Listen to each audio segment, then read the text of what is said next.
En medio de una celebración repleta de figuras del espectáculo, cámaras encendidas y aplausos incesantes, José Alfredo Jiménez tomó a una mujer por el cabello y la arrastró por el suelo. Ningún asistente reaccionó, ninguna voz se alzó, nadie acudió a socorrerla. Estamos hablando del compositor más trascendental que México ha producido en toda su historia. El mismo hombre que dedicó canciones de amor a Lucha Villa, a María Félix, a Irma Serrano. Y aquella mujer tirada en el suelo tenía 17 años cuando él la conoció. Él contaba con 40. Lo que les infligió a las mujeres que lo amaron es una historia que nadie se atrevió a relatar en su totalidad hasta ahora. En este video descubrirás 4 revelaciones que transformarán para siempre la manera en que escuchas sus canciones. La primera, existe un libro que su última esposa publicó pocos meses antes de fallecer. Se titula Cuando viví contigo, lo que expone sobre el hombre considerado el más romántico de México es tan contundente que su familia intentó desacreditarlo en cuanto vio la luz. Nadie ha narrado el contenido de ese libro como lo vas a escuchar hoy. La segunda, la verdad sobre a quién fueron realmente dedicadas las canciones más célebres de José Alfredo. Existen cartas secretas que su esposa descubrió con sus propias manos. Hay un testimonio de la hija de Lucha Villa que confirma lo que todo México intuía.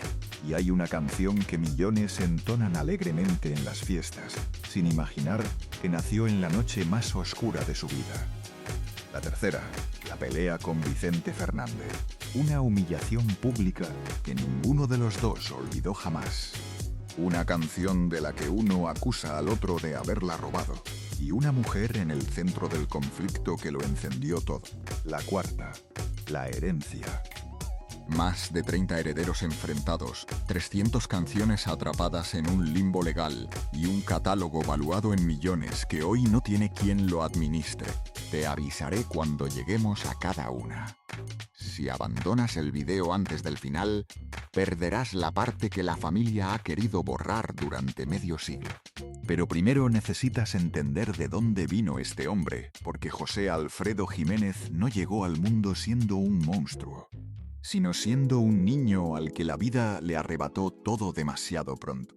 Y esa herida, aunque no justifica nada de lo que ocurrió después, es el primer eslabón de una cadena que terminó destruyendo a cada persona que se le acercó. 19 de enero de 1920. Dolores Hidalgo, Guanajuato. Si te gusta este contenido, suscríbete para no perderte ninguna historia oculta. Calle Guanajuato, número 13. José Alfredo nace en el seno de una familia de farmacéuticos. Tiene 3 hermanos, Conchita, Víctor e Ignacio. La vida es modesta pero estable. Esa tranquilidad dura exactamente 10 años. En 1936 muere su padre y con esa muerte se derrumba todo. La botica cierra, los ahorros se esfuman. Su madre, Carmen, empaca lo que puede y lleva a sus 4 hijos a la Ciudad de México. 5 personas en un autobús de tercera clase, 2 maletas y ninguna certeza. Abre una fonda, fracasa. Abre una tienda, fracasa de nuevo. A los 11 años, José Alfredo abandona la escuela y empieza a trabajar como mesero en un restaurante llamado La Sirena, en la colonia Doctores. Un niño con las manos manchadas de jabón, los zapatos rotos y la cabeza repleta de melodías que no sabía cómo exteriorizar. ¿Cuántas canciones de José Alfredo te sabes de memoria? ¿Alguna vez te has preguntado de dónde salían esas letras que parecen escritas con sangre? Salían precisamente de ahí, de ese niño huérfano que a los 11 años ya conocía lo que significaba perderlo todo. Esa herida jamás cerró y todo lo que vino después, las canciones, el alcohol, la violencia, brotó de ese mismo lugar. Y aquí hay un detalle que necesitas guardar, porque lo vas a necesitar para entender cómo nació la canción más famosa de México.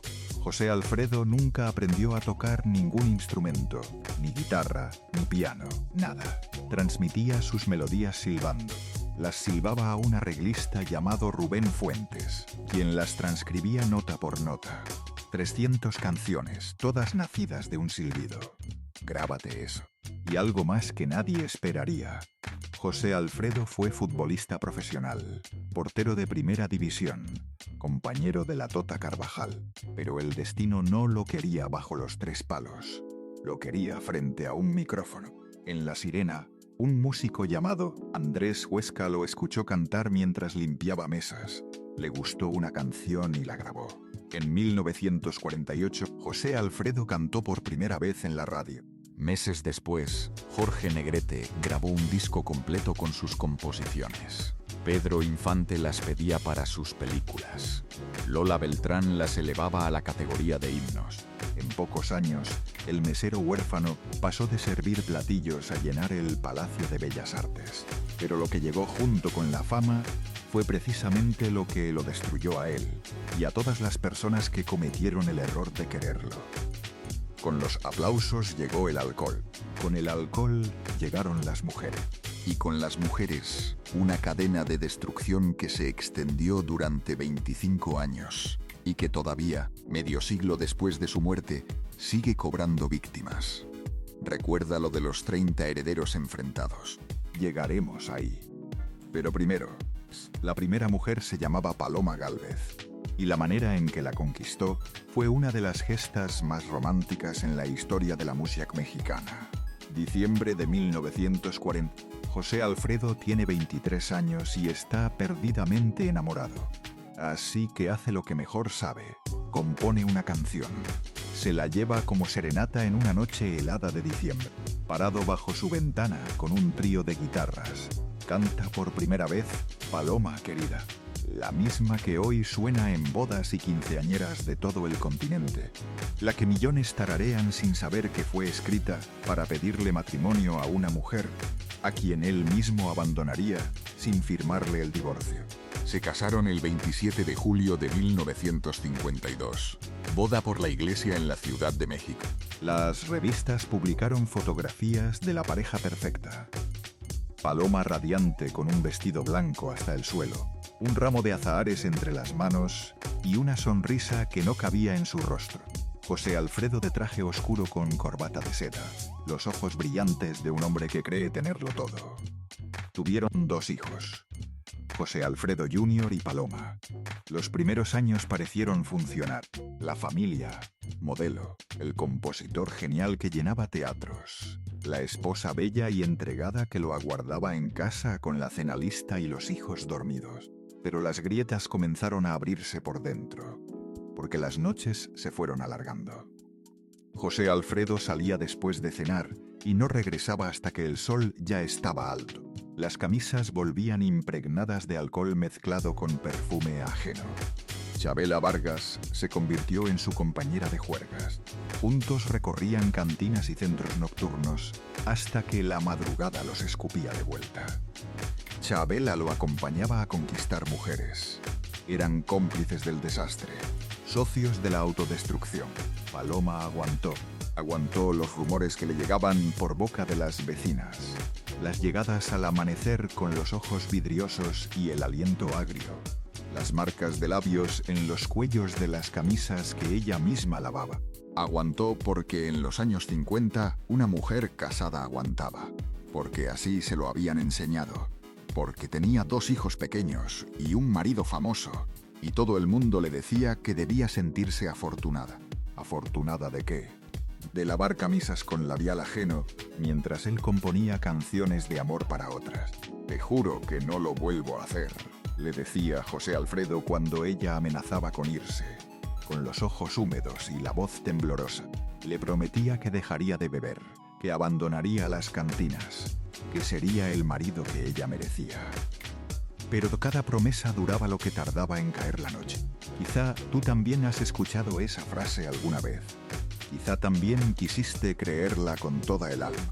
Quizá sabes lo que es aferrarte a una promesa como si fuera una cuerda, solo para descubrir que estaba podrida desde el primer nudo. En 1960, tras 8 años de matrimonio, Paloma Gálvez dijo basta. Se separaron, pero no hubo divorcio. José Alfredo jamás firmó un papel de divorcio. Nunca.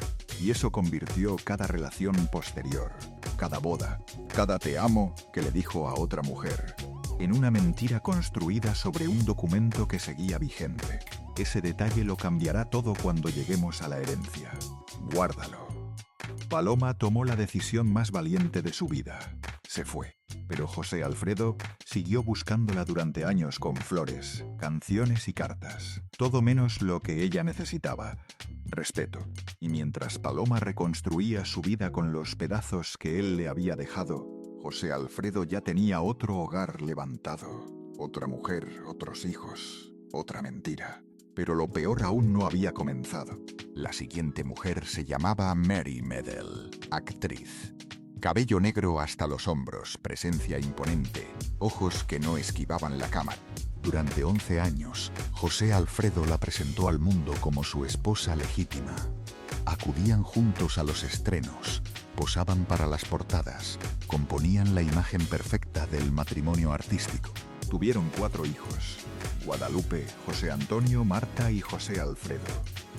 4 hijos, 6 en total sumando los de Paloma. Y el hombre seguía legalmente casado con la primera. Piensa en lo que eso significa. Mary Medel preparaba la cena cada noche convencida de que era la señora Jiménez. Firmaba documentos con su nombre de casada sin saber que ese nombre carecía de validez legal. Presentaba a sus hijos como los hijos legítimos del compositor más grande de México. Y todo era una ficción. Un escenario montado por un hombre que construía mentiras con la misma facilidad con que componía canciones. ¿Qué le ocurrió a Mary Medel? Cuando descubrió que su matrimonio era una farsa. Alguien se lo dijo de frente, o lo fue descubriendo poco a poco, como quien pela una fruta podrida. Las fuentes no lo aclaran del todo. Lo que sí se sabe es que la relación terminó abruptamente cuando José Alfredo conoció a otra mujer más joven. 11 años juntos, 4 hijos. Y un día él se marchó como si nada de eso hubiera existido. Como si 4 hijos no pesaran. Como si 11 años de vida compartida pudieran borrarse con un portazo y una maleta. Mary Medel nunca concedió entrevistas, no escribió libros, no apareció en televisión. Se tragó la humillación en silencio y desapareció de la vida pública. Ese silencio dice más que cualquier confesión. Es el silencio de una mujer que comprendió que su versión no le importaba a nadie, que el mundo prefería seguir cantando las canciones de José Alfredo sin enterarse de los escombros que dejaba a su paso. Pero sus 4 hijos quedaron. Los Jiménez Medel. Crecieron a la sombra de los Jiménez Gálvez, los legítimos. 2 familias con el mismo apellido viviendo en mundos opuestos. Una reconocida, la otra invisible. Esa fractura va a explotar cuando lleguemos a la herencia. Es una bomba de tiempo que lleva medio siglo sin desactivarse. Te juro que no lo vuelvo a hacer. José Alfredo repetía esa frase con cada mujer como si fuera un tic. Se la dijo a Paloma por el alcohol. Probablemente se la dijo a Mary por las ausencias. Y se la iba a decir a la siguiente por algo mucho peor. Recuerda el libro del que te hablé al principio. Cuando lleguemos ahí entenderás por qué la familia intentó destruirlo. Y entonces ocurrió lo imperdonable. Porque mientras convivía con Mary Medel, mientras criaba 4 hijos con ella, comenzaron los romances que sacudieron al espectáculo mexicano. Y el más explosivo de todos llevaba un nombre que cualquier mexicano reconoce: Lucha Villa. La grandota de Camargo. Alta, imponente, con una voz capaz de llenar cualquier teatro, sin necesidad de micrófono. Cuando se conocieron, la conexión fue instantánea. José Alfredo le compuso La Media Vuelta, especialmente para ella. Lucha la convirtió en un fenómeno nacional, y juntos formaron una mancuerna artística que vendía discos como ninguna otra en el país. En cada escenario, en cada mirada durante una canción, había algo que trascendía lo profesional. Quienes los rodeaban lo percibían como electricidad. Quienes los veían en televisión lo intuían sin entenderlo del todo. Todos lo comentaban en voz baja en los pasillos de Televisa, en los camerinos, en las reuniones de productores, pero nadie lo confirmaba.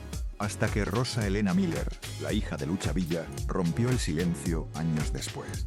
contó que de niña escuchaba a su madre hablar por teléfono con José Alfredo a altas horas de la noche, que se declaraban amor en voz baja, creyendo que nadie los oía. Pero la niña estaba ahí, escuchando, guardando un secreto que cargó durante años.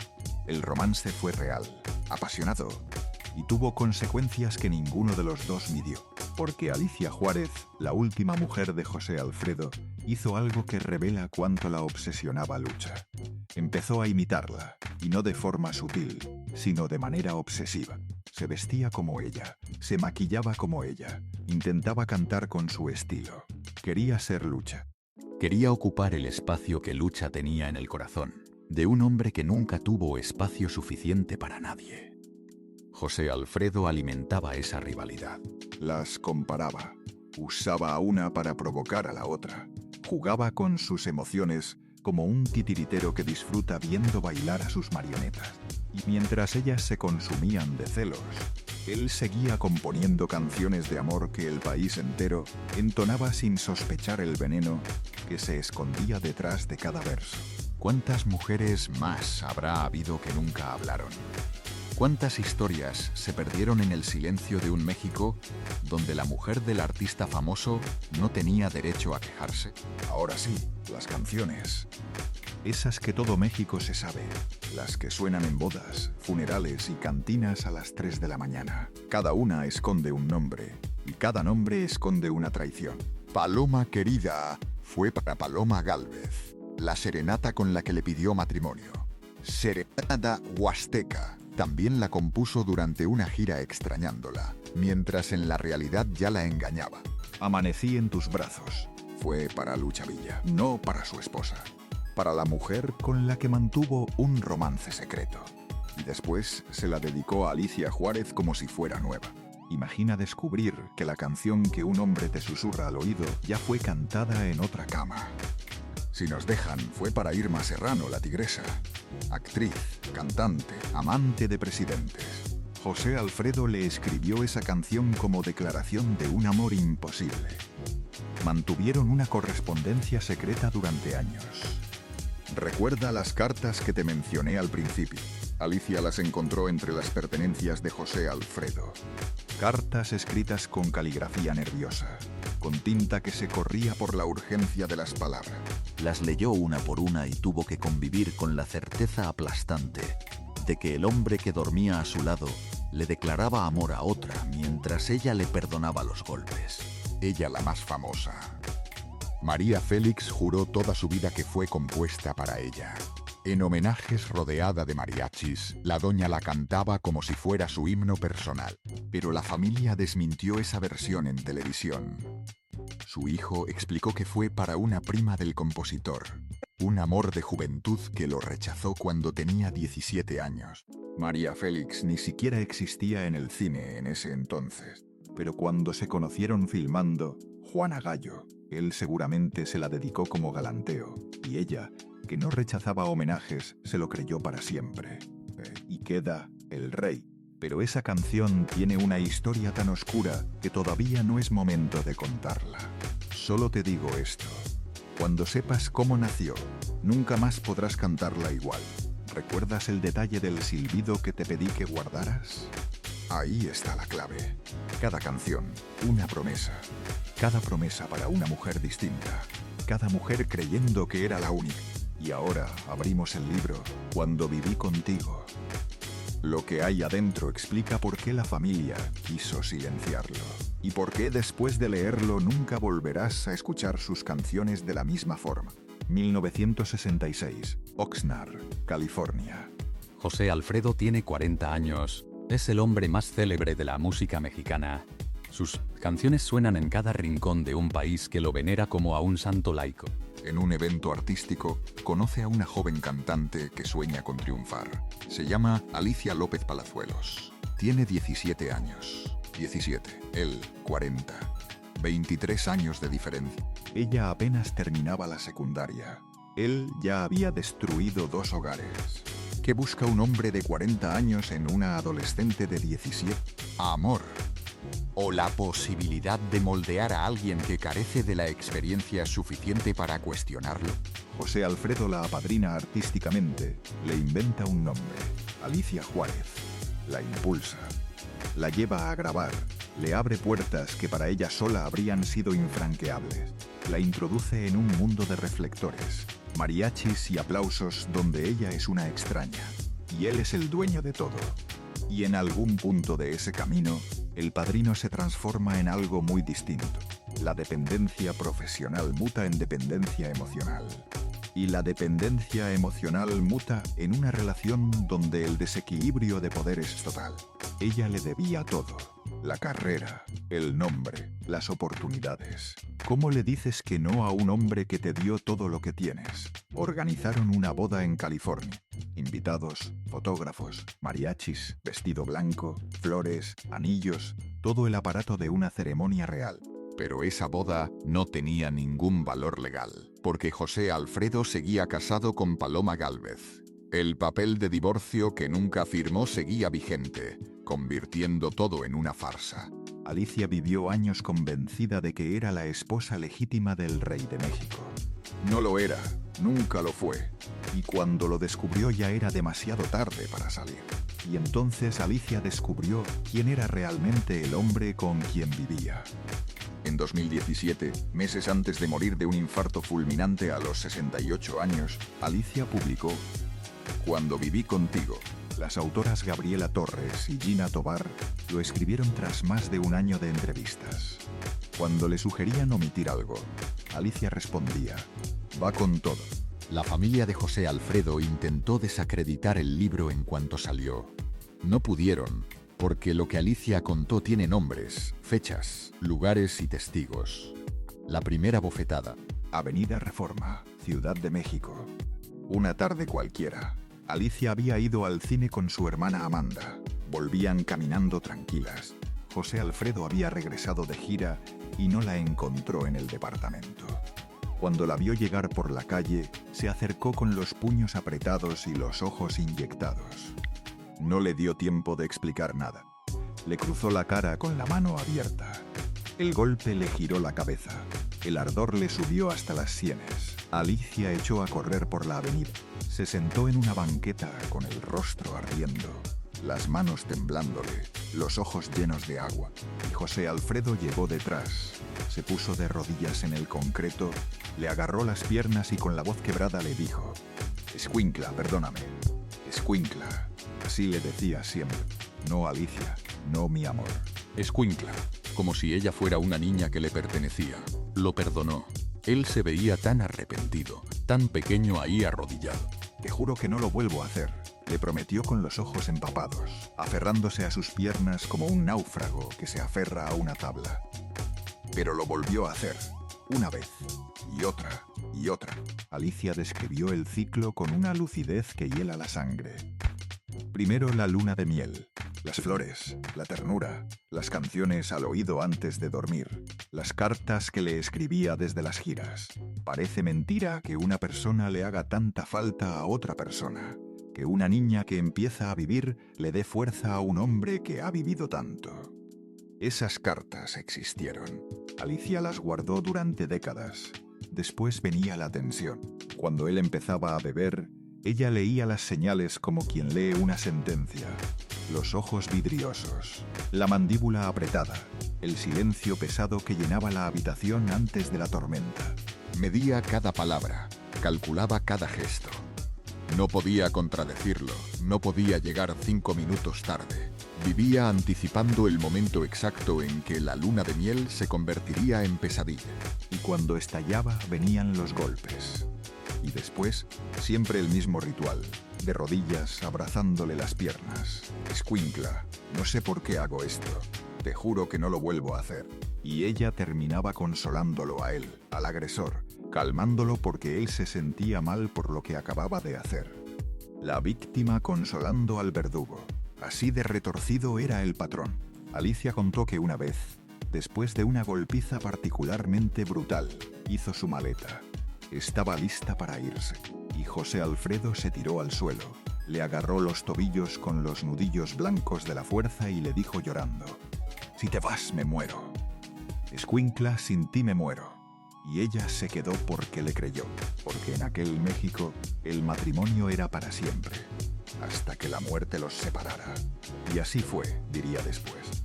La coautora del libro, Gabriela Torres, contó que hubo momentos durante las entrevistas que la hicieron estremecerse. El miedo constante, la agitación cuando llegaba tarde, la angustia cuando se entretenía en un espectáculo. Alicia vivía en estado de alerta permanente, calibrando a cada momento el humor de un hombre que podía pasar de la ternura más dulce a la violencia más salvaje en cuestión de segundos. Y entonces la escena que lo define todo. Una fiesta pública, decenas de testigos, artistas de la industria presentes. José Alfredo la tomó del cabello y la arrastró por el suelo delante de todos. Nadie se movió, nadie la levantó, nadie dijo basta. No hay una sola persona que haya ido a salvarla, confirmó la autora con incredulidad en la voz. ¿Quién protege a la mujer del hombre más famoso de México? En aquel país, en aquella época, nadie. Quizá tú también conoces esa sensación. Ver cómo el mundo mira hacia otro lado cuando alguien necesita ayuda. Sentir que tu dolor se vuelve invisible, porque el que te lastima tiene poder, el nombre, la fama. Y tú solo tienes los moretones que cubres con maquillaje antes de salir a la calle. Alicia lo resumió con una frase que pesa como una losa. Fue un abusador, y no dudaba ni un instante de que en sus relaciones anteriores también lo había sido. Porque eso no cambia si no se busca ayuda. Y el libro revela algo que nadie esperaba encontrar escrito. Algo que ni los biógrafos más atrevidos se habían animado a poner en papel. José Alfredo no solo bebía, consumía cocaína. El hombre más querido de la música mexicana se drogaba. Y cada noche de excesos convertía el hogar de Alicia en una ruleta donde no sabías si ibas a amanecer con un beso o con un golpe. ¿Recuerdas que al principio te pedí que guardaras el detalle de que José Alfredo componía silbando y que eso tenía relación con la canción más famosa de México? Aquí está, la conexión. El rey. La canción que todo México entona como himno de orgullo en fiestas patrias, en cantinas, en cada reunión donde alguien toma un micrófono y se siente invencible. El libro revela que nació después de una pelea con Alicia. José Alfredo llegó borracho. Alicia, harta de los golpes, harta de cada "te juro que no lo vuelvo a hacer", que jamás se cumplía, le cerró la puerta. No lo dejó entrar. Y él, parado en la madrugada con los nudillos hinchados de golpear la puerta, con el orgullo herido y el alcohol en la sangre, silbó la melodía que después se convertiría en el himno más famoso de la música mexicana. La canción que millones celebran como declaración de hombría fue silbada por un maltratador, al que su esposa le cerró la puerta para proteger su propia vida. ¿Cuántas veces has cantado El Rey sin saber esto? Tal vez tú también sabes lo que es cargar con algo que nunca le has contado a nadie. Algo que ocurrió detrás de una puerta cerrada. Algo que el mundo no vio porque quien te lo hizo sabía sonreír frente a las cámaras. Alicia cargó ese peso durante décadas antes de abrir la boca. Y ahora necesitas saber lo que sucedió con Vicente Fernández, porque esa enemistad conecta directamente con Alicia, con el libro que acabamos de abrir y con esa canción robada que te mencioné al principio. La enemistad entre José Alfredo y Vicente Fernández fue el secreto peor guardado de la música mexicana. Se sabía que había frialdad, que las sonrisas frente a las cámaras tenían algo forzado, algo tenso, algo que no encajaba. Pero las razones permanecían ocultas, detrás de versiones contradictorias y silencios convenientes. ¿Qué podía ser tan grave como para que los dos hombres más importantes de la música ranchera se odiaran en silencio durante décadas? Una mujer, como siempre, como en todas las tragedias de este hombre, como en cada capítulo de su vida. Según el libro de la periodista argentina Olga Warnat, El último rey, todo comenzó por Alicia Juárez. Vicente Fernández, entonces un cantante joven y ambicioso con las ganas grabadas en cada gesto, habría intentado conquistar a la mujer de José Alfredo. No a cualquier mujer del medio artístico, a la compañera del compositor más respetado y más temido de México. Hay que entender quién era Vicente en ese momento. Venía de abajo, igual que José Alfredo. Había cantado en restaurantes, en la calle, donde le dieran un espacio y un micrófono. Admiraba a José Alfredo como se admira a un dios, pero también lo envidiaba. Quería ser él, quería su trono. Y esa mezcla de admiración y envidia, cuando se le añade una mujer en medio, se convierte en dinamita. Cuando José Alfredo se enteró de que Vicente rondaba a Alicia, la reacción fue volcánica. Ocurrió en una fiesta organizada por Irma Serrano, la Tigresa, una de esas noches legendarias del espectáculo mexicano, donde el tequila corría igual que los secretos y las alianzas se hacían y se rompían antes de que amaneciera. Los dos estaban ahí.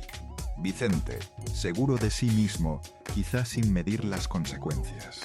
José Alfredo hirviendo por dentro, con el alcohol multiplicando cada emoción hasta convertirla en fuego. Y delante de todos los presentes, el compositor se le fue encima. No con los puños, con las palabras. Le gritó cosas que no se repiten en público, le marcó una línea en la arena, le dijo que había cruzado un límite que no debió cruzar y lo insultó con la crudeza de un hombre que no estaba acostumbrado a que nadie le tocara lo suyo. La bioserie de Televisa sobre Vicente Fernández recreó esta escena años después, y aunque las versiones difieren en los detalles, el núcleo es el mismo. José Alfredo humilló a Vicente frente a la élite del espectáculo mexicano. Una humillación que Vicente cargó como una cicatriz el resto de su vida. Después hubo reconciliaciones de superficie. Volvieron a trabajar juntos porque el negocio era el negocio y la música no entiende de rencores cuando hay dinero de por medio. Coincidieron Siempre en Domingo con Raúl Velasco, donde Vicente le entregó un premio a José Alfredo mientras las cámaras registraban un momento que parecía cordial. Pero detrás de cada apretón de manos para las fotos, el rencor seguía intacto, como una herida que cicatriza por fuera pero sigue supurando por dentro. Y luego llegó la canción que lo incendió todo. Las llaves de mi alma. Vicente la grabó y la convirtió en un éxito masivo. El rumor que los persiguió durante décadas fue que esa canción no era de Vicente, que era de José Alfredo, y que Alicia Juárez se la había entregado a Vicente sin permiso del compositor. La mujer que él amaba, dándole su trabajo al hombre que había intentado seducirla. Un golpe doble, una venganza con forma de melodía. ¿Fue así como sucedió? ¿O es una leyenda que creció con los años hasta volverse más grande que la verdad? Vicente lo negó toda su vida. Aseguró que la canción era suya, pero dejó escapar algo revelador en una presentación pública. Admitió que había compuesto algo dedicado a Alicia, a quien llamaba La Araña. Y en esos versos, que nunca se publicaron oficialmente pero que él cantó en vivo, insinuaba que Alicia no había amado de verdad a José Alfredo, que estuvo a su lado por interés, que era una mujer calculadora que usó al compositor para obtener lo que quería. ¿Tenía razón Vicente, o era la rabia de un hombre despechado hablando por él? La verdad completa se fue a la tumba con los dos. José Alfredo murió en 1973, Vicente en diciembre de 2021. Y Las llaves de mi alma sigue flotando en el limbo entre dos leyendas que se odiaron en silencio, mientras el público las aplaudía juntas sin saber lo que hervía por debajo. Y ahora viene lo que José Alfredo se hizo a sí mismo, porque la forma en que murió es el castigo perfecto que él mismo se escribió sin saberlo. A finales de los 60, los médicos le dieron el diagnóstico que llevaba años gestándose: cirrosis hepática, hígado destrozado, décadas de beber sin freno desde que era casi un adolescente, en las cantinas de la Ciudad de México, en las giras interminables, en las fiestas que nunca terminaban. Bebía para celebrar un éxito, bebía para olvidar una pelea con Alicia. Bebía porque el mundo que había construido parecía exigirle estar borracho para funcionar. El compositor de las cantinas tenía que vivir en las cantinas, y su cuerpo aguantó más de 20 años hasta que dejó de aguantar. Los médicos fueron directos. O dejaba de beber o se moría, sin término medio, sin negociación posible, con un hígado ya cicatrizado, endurecido, incapaz de filtrar las toxinas que lo envenenaban día a día. Y José Alfredo dejó de beber. Lo hizo. 2 años enteros de sobriedad. 2 años en los que Alicia pudo respirar sin miedo. En los que el "te juro que no lo vuelvo a hacer" parecía, por primera vez en su vida, que podría cumplirse. 2 años en los que quizás aquel hombre destruido podía reconstruirse. Pero la sobriedad no duró. Volvió a beber. Algunos dicen que fue en una gira por el norte, otros que en una reunión con amigos que no supieron frenarlo. El motivo da igual. Su cuerpo ya no tenía margen de perdón. En febrero de 1973 ingresó a la Clínica Londres, Colonia Juárez, Ciudad de México. Unos estudios de rutina se convirtieron en 9 meses de hospitalización. 9 meses, de febrero a noviembre. La misma duración de un embarazo, solo que en lugar de vida, lo que crecía dentro de él era la muerte. Le brotaron varices esofágicas, venas hinchazas que se forman en el esófago cuando el hígado ya no procesa la sangre correctamente. Se inflan como globos dentro de la garganta y cuando revientan, la hemorragia es brutal. Sangre que sube por el esófago, sangre que sale por la boca, sangre que no para, hasta que un equipo médico interviene de emergencia. Y cada vez que lograban detener una hemorragia, las venas volvían a inflamarse y volvían a reventar. Un ciclo de terror que no tiene fin hasta que el cuerpo se rinde. José Alfredo vivió eso durante meses. Hemorragia tras hemorragia, intervención tras intervención.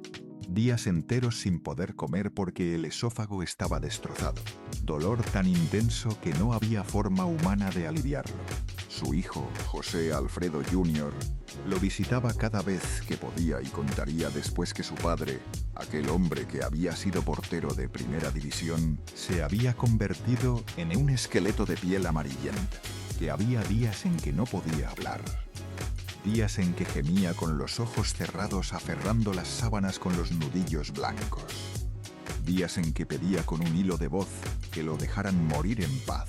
Y mientras él agonizaba en la Clínica Londres, el Rey seguía sonando en cada radio del país. La canción que nació porque una mujer le cerró la puerta para proteger su vida retumbaba en las cantinas mientras el hombre que la compuso no podía ni levantarse de una cama. Pero José Alfredo hizo algo que nadie esperaba. Se levantó de esa cama para aparecer una última vez en televisión.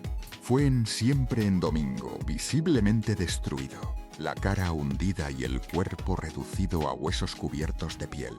Se paró frente al mariachi con el sombrero en una mano y una cobija mexicana al hombro y cantó una canción que nadie le conocía. Se llamaba Gracias y la había compuesto para despedirse. Sabía que se estaba muriendo y en lugar de irse en silencio, eligió irse cantando. Frente a las cámaras, con una voz que todavía llenaba el estudio a pesar de que su cuerpo ya no llenaba la ropa. Dijo que había ganado más aplausos que dinero, que el dinero no sabía ni dónde lo había tirado, pero que los aplausos los tenía dentro del corazón y que esos se iban con él hasta la muerte. Presentía que no llegaría al año siguiente. Lo dijo en televisión, frente a millones de personas, y nadie lo detuvo. Lo dejaron cantar, porque así era México con José Alfredo. Lo dejaban destruirse en público mientras le aplaudían. Después de esa aparición volvió al hospital y ya no salió. Alicia regresó. Se había alejado meses antes, después de años de violencia. Necesitaba aire. Necesitaba existir sin estar pendiente de cada gesto, cada tono de voz, cada botella abierta. Necesitaba recordar quién era ella fuera del miedo. Pero cuando supo que José Alfredo se estaba muriendo, volvió al hospital. Regresó al lado del hombre que la había golpeado, arrastrado por el suelo y humillado delante de todos. Regresó porque, a pesar de todo, a pesar de los golpes y las mentiras y las promesas rotas, algo la ataba a ese hombre con una fuerza que ella misma no podía explicar. Te juro que no lo vuelvo a hacer. Esta vez era verdad, no porque él hubiera cambiado, sino porque se estaba muriendo. Los muertos no golpean. Los muertos no mienten. Los muertos no prometen lo que no pueden cumplir. Tal vez tú sabes lo que es ver a alguien que te hizo daño reducido a la nada. Ver esas manos que te lastimaron tan débiles que no sostienen un vaso de agua. Sentir que el rencor se mezcla con la compasión de una forma que no tiene nombre. No saber si lo que sientes es amor, o costumbre, o lástima, o simplemente la incapacidad de soltar a alguien que te marcó tan profundo que arrancarlo de tu vida significaría arrancarte un pedazo de ti misma. Alicia se quedó, le sostuvo la mano, le limpió la frente con un trapo húmedo que se calentaba antes de terminar la pasada. Estuvo ahí cuando los médicos dijeron que ya no había nada más que hacer. Estuvo ahí cuando la respiración se fue haciendo más lenta, más débil, más espaciada, hasta que dejó de sonar. El 23 de noviembre de 1973, a las 11 de la noche, José Alfredo Jiménez murió. Tenía 47 años, 9 meses hospitalizado. Su cuerpo pesaba la mitad de lo que pesaba cuando entró. ¿Y sabes cuál es el detalle más cruel? Ese mismo día, los periódicos de la mañana habían publicado que José Alfredo estaba en vías de recuperación, que había salido bien de la cirugía. México desayunó con la noticia de que el rey se estaba salvando y cenó con la noticia de que el rey estaba muerto. Una última promesa rota. Solo que esta vez no fue él quien la rompió. La noticia sacudió al país. Las radios interrumpieron su programación. Los periódicos del día siguiente dedicaron páginas enteras. México perdía al hombre que le había puesto letra a sus borracheras y a sus desamores. Pero nadie habló de las mujeres que él destruyó. Nadie mencionó los golpes. Nadie contó lo que ocurría detrás de las canciones. En 1973 esas cosas no se decían. Faltaban 44 años para que Alicia abriera la boca. En la capilla ardiente, la escena fue difícil de procesar. Frente al ataúd, como dos estatuas de piedra, estaban las dos mujeres que marcaron el principio y el final de su vida sentimental. Paloma Gálvez, la esposa legal que nunca obtuvo el divorcio que le correspondía por derecho. Y Alicia Juárez, la última compañera, la que vivió el infierno de la violencia y volvió para verlo morir. Dos viudas, un muerto, un silencio espeso cargado de todo lo que ninguna podía decir delante de la otra. Cuentan que se miraron, que no hubo gritos ni escenas, solo un reconocimiento silencioso entre dos mujeres que sabían exactamente lo que la otra había vivido, porque ambas lo habían sufrido en carne propia. Porque ambas habían escuchado la misma promesa y ambas sabían que nunca fue verdad. Chabela Vargas también estaba ahí, llorando como si hubiera perdido a su mejor amigo. Aunque el hijo de José Alfredo diría después que esa célebre amistad fue en gran medida una construcción que Chabela armó después de la muerte del compositor, y que en vida esa cercanía no existió como ella la contaba. Los restos viajaron a Dolores Hidalgo, a su pueblo natal. El mismo pueblo donde nació 47 años antes en la calle Guanajuato, número 13. Murió a una edad en la que muchos hombres apenas empiezan a vivir, y dejó más de 300 canciones que el mundo sigue cantando. Pero también dejó algo que nadie quería recibir. Y ahora llegamos a la cuarta y última revelación. Si has llegado hasta aquí, esto es para ti. José Alfredo dejó testamento. Le heredó todo a Paloma Gálvez. A la mujer que abandonó sin firmarle el divorcio. A la que engañó con Mari Medel, con Lucha Villa, con Irma Serrano, con Alicia. A esa mujer le dejó 300 canciones. Y Paloma, en lugar de quemarlas, las cuidó durante más de 40 años.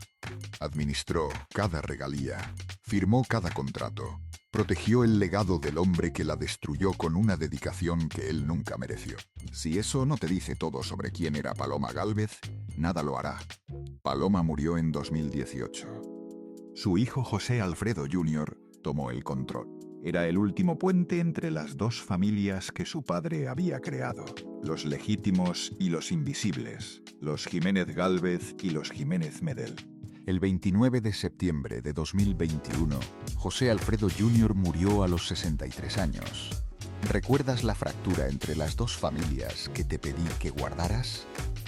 Aquí es grietas donde esa grieta se convierte en un abismo. Hoy hay más de 30 herederos con derecho legal a esas canciones. Hijos, sobrinos, nietos, bisnietos. Cada vez que muere un heredero, sus derechos se multiplican entre sus descendientes. Es una bola de nieve que crece con cada funeral. Y esos 30 herederos no se hablan. No hay nadie al mando. Nadie que pueda firmar un contrato. Nadie que pueda cobrar una regalía. 300 canciones que generan millones cada año. Dinero que fluye hacia una cuenta sin capitán. Mientras tanto, Luis Miguel las graba. Alejandro Fernández, el hijo del enemigo, las canta. Joaquín Sabina las versiona en España. Y la familia que las heredó no puede ponerse de acuerdo ni para contestar una llamada. Él creó 2 familias y no cuidó a ninguna. Y ahora las 2 se destruyen peleando por las canciones que él les escribió a otras mujeres. Pero antes de cerrar esta historia, necesitas saber algo que casi nadie cuenta. Hay una promesa más. José Alfredo tenía un hermano mayor. Se llamaba Ignacio, Nacho le decían. Era el más cercano a él. Trabajaba en la refinería de Pemex en Salamanca, Guanajuato. Y durante años le pidió lo mismo una y otra vez, que le compusiera una canción a su tierra, a Guanajuato. Le decía que ya le había escrito corridos a Sonora, a Chihuahua, a Mazatlán, pero que faltaba su propio estado. ¿Y sabes qué le contestaba José Alfredo? Hay más tiempo que vida, Nacho. Algún día la voy a componer. Algún día.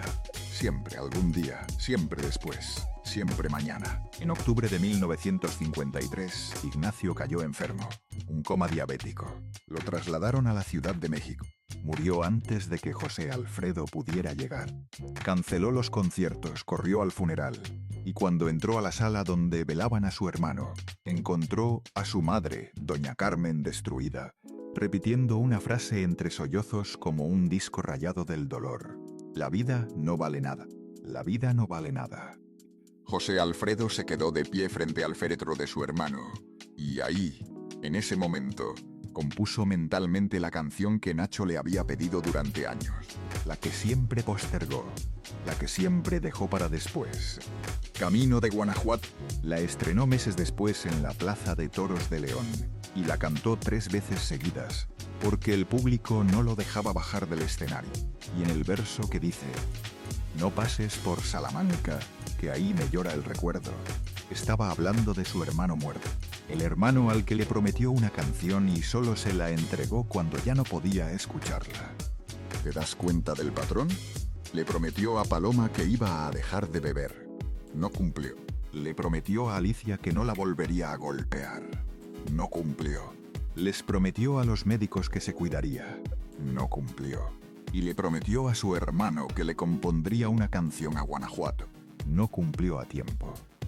José Alfredo Jiménez solo cumplía sus promesas cuando ya era demasiado tarde, cuando el daño estaba hecho, cuando la persona ya no estaba para recibirlo. En el Panteón Municipal de Dolores Hidalgo, donde está enterrado, hay un mausoleo que no se parece a ninguna otra tumba del cementerio. Es un sombrero de charro gigante sobre un sarape de mosaicos de colores, con los nombres de 117 canciones escritos en los azulejos. Lo diseñó el arquitecto Javier Senosiaín, el yerno de José Alfredo, esposo de su hija Paloma. La familia construyendo un monumento al hombre que destruyó a su propia familia. En la punta del sombrero hay una cruz hecha de 113 cristales azul cobalto. 113. El número de la habitación de la Clínica Londres donde José Alfredo exhaló su último aliento. Cuando el sol está en su punto más alto, la luz atraviesa esos cristales y proyecta una cruz luminosa sobre el lugar exacto donde descansan sus restos, a 130 centímetros por debajo, como si el cielo lo señalara todos los días al mediodía. Y el epitafio que eligieron para grabarlo en la tumba no fue un verso de amor, no fue Paloma querida, no fue el rey. Fue la frase que su madre gritó en el funeral de Ignacio. La vida no vale nada. Las palabras de una madre destrozada por la muerte de un hijo, convertidas en la lápida del otro. La frase que nació del dolor más grande que una mujer puede sentir, grabada para siempre sobre los huesos del hombre que hizo sufrir a todas las mujeres que lo amaron. Doña Carmen pidió ser enterrada junto a él.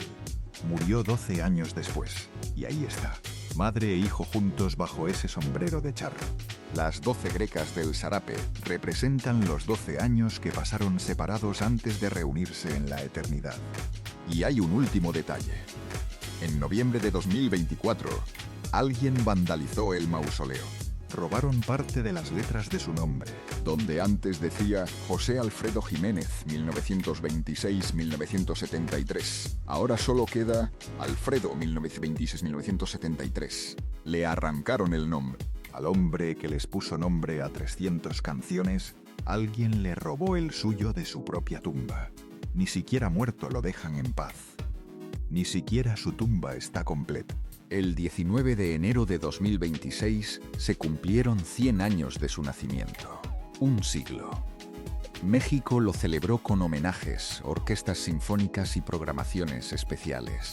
Pero nadie mencionó a Alicia en los discursos. Nadie habló de los golpes. Nadie leyó en voz alta lo que dice el libro. Cuando viví contigo. 100 años después, el silencio sigue protegiendo al rey.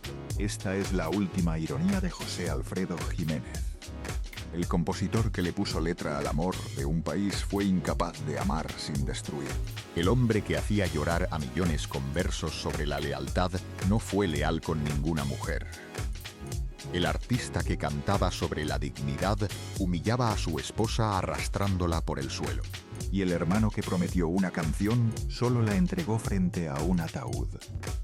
300 canciones, 3 mujeres destrozadas, 6 hijos divididos en 2 bandos, más de 30 herederos que no se hablan, un mausoleo con el nombre incompleto.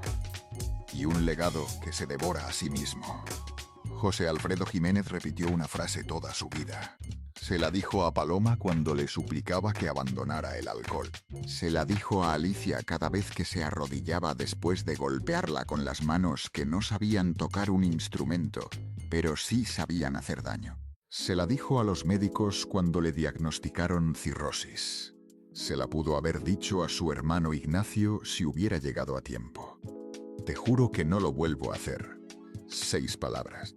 Siempre las mismas. Siempre con lágrimas. Siempre con esa voz quebrada que convencía a cualquiera. No la cumplió con la bebida. No la cumplió con la violencia. No la cumplió con las infidelidades. No la cumplió con la canción que le debía a su hermano. Y al final, tampoco la cumplió con la vida. No sabía tocar un instrumento, pero creaba melodías silbándolas en la madrugada. No sabía amar sin destruir, pero escribía versos que hacían llorar a millones. No podía dejar de beber, pero cada mañana juraba que esa noche sería la última. Y cada noche rompía su juramento. Alicia Juárez murió el 26 de agosto de 2017 en Dolores Hidalgo. 67 años. Infarto fulminante. Se levantó a las 6 de la mañana, volvió a la cama y no despertó. Murió en Dolores Hidalgo. ¿Entiendes lo que eso significa? Después de los golpes, las humillaciones, los años de terror, a Alicia eligió irse a vivir al pueblo donde él está enterrado. Pasó sus últimos años a 15 minutos del mausoleo con forma de sombrero de charro. Caminaba por las mismas calles empedradas donde él jugó de niño. Nadie sabe por qué. Lo que sí se sabe es que sus cenizas no se quedaron ahí. Se las llevaron a Oxnard, California, al lugar donde creció antes de que un hombre de 40 años le cambiara la vida para siempre. En vida eligió estar cerca de él. En la muerte la llevaron lejos, como si su familia hubiera dicho: ya basta, ya no más cerca de ese hombre. Pero esta historia no termina con Alicia, porque la destrucción de José Alfredo no terminó cuando él murió. Siguió cobrando durante décadas. Mary Medel, la segunda mujer. 11 años juntos, 4 hijos. Nunca dio una entrevista. Nunca escribió un libro. Nunca apareció en un programa de televisión a contar su versión. Desapareció de la vida pública como si jamás hubiera existido. Nadie sabe dónde vive. Nadie sabe si sigue viva. 11 años compartiendo su vida con el hombre más famoso de México. Y la historia la borró como si fuera un error de imprenta. Sus 4 hijos cargan el apellido Jiménez, pero para el mundo, Los únicos Jiménez que cuentan son los de Paloma. Mary Medel es la mujer que ni siquiera tiene derecho a ser una nota al pie. Irma Serrano, La tigresa. La mujer que le pegó una bofetada a un presidente de México. La que tenía tigres de Bengala sueltos en su casa para que las visitas no se fueran temprano. la que fue senadora, actriz, cantante, amante del poder, una fuerza de la naturaleza que no le tenía a nadie. Sus últimos años los pasó en Comitán, Chiapas, con demencia senil. Su sobrino contó que pasaba los días en una hamaca coloreando dibujos. Nadaba en la alberca, comía nieve, no recordaba quién había sido. La mujer más feroz del espectáculo mexicano terminó coloreando en silencio, sin acordarse de que alguna vez hizo temblar a un país entero. Murió el 1 de marzo de 2023, de un infarto fulminante a los 89 años. Si José Alfredo le escribió cartas de amor que nadie más ha leído, Irma ya no podía recordar dónde las había guardado, ni si existieron, ni quién se las escribió. Lucha Villa, la grandota de Camargo, la voz más imponente que ha dado la música ranchera, la mujer que llenaba teatros sin necesidad de micrófono, la que cantó Amanecí en tus brazos, como nadie más pudo cantarla. En agosto de 1997, a los 60 años, Lucha se sometió a una liposucción en Monterrey. Durante la cirugía sufrió un paro cardiorrespiratorio. Estuvo en coma 11 días. Cuando despertó, la falta de oxígeno en el cerebro había causado daños irreversibles. Parálisis parcial, pérdida del habla. Tuvo que aprender a leer de nuevo, a escribir de nuevo, a hablar de nuevo, como una niña. La mujer que llenaba el Palacio de Bellas Artes, Con la pura potencia de su voz, tuvo que aprender a pronunciar las palabras más básicas desde cero. Nunca volvió a cantar. Nunca volvió a los escenarios. Hoy tiene 88 años. Vive en un rancho en San Luis Potosí, cuidada por sus hijas. Su sobrina dijo en una entrevista algo que no se puede escuchar sin que se quiebre algo por dentro. Ya no habla, tiene ratos de lucidez y de repente no recuerda. la mujer que cantó las canciones que José Alfredo le compuso en secreto, ya no recuerda las letras, ya no recuerda la melodía. Quizás ya no recuerda ni su nombre. Y Paloma Gálvez, la primera, La que lo amó antes de que fuera el rey. La que recibió Paloma querida bajo su ventana una noche de diciembre de 1940. La que aguantó las infidelidades, las borracheras y las camisas con labial ajeno. La que dijo basta y se fue. La que nunca recibió el divorcio. Paloma vivió hasta los 97 años. Murió el 1 de agosto de 2018 en su casa de la Ciudad de México, sin ninguna enfermedad. El diagnóstico médico no reportaba nada. Su hijo dijo que lo único que tenía era el cúmulo de los años y mucho amor. Pero hay un detalle que lo cambia todo. Si crees que esta historia merece ser conocida, suscríbete. No por los números, sino porque hay verdades que solo se cuentan cuando alguien decide dejar de aplaudir y empezar a escuchar. Y si piensas que José Alfredo fue el único artista que destruyó a las mujeres que lo amaron mientras el mundo le aplaudía, necesitas conocer la historia de Nelson Ned, el cantante brasileño más famoso de América Latina. Un hombre de apenas 1,50 metros de estatura y una voz que llenaba estadios. Las mujeres lo adoraban, él las drogaba, lo confesó todo antes de morir, y murió solo, abandonado, olvidado por el mundo que una vez lo veneró. Es la otra cara del mismo espejo, y es el video que te dejo aquí al lado.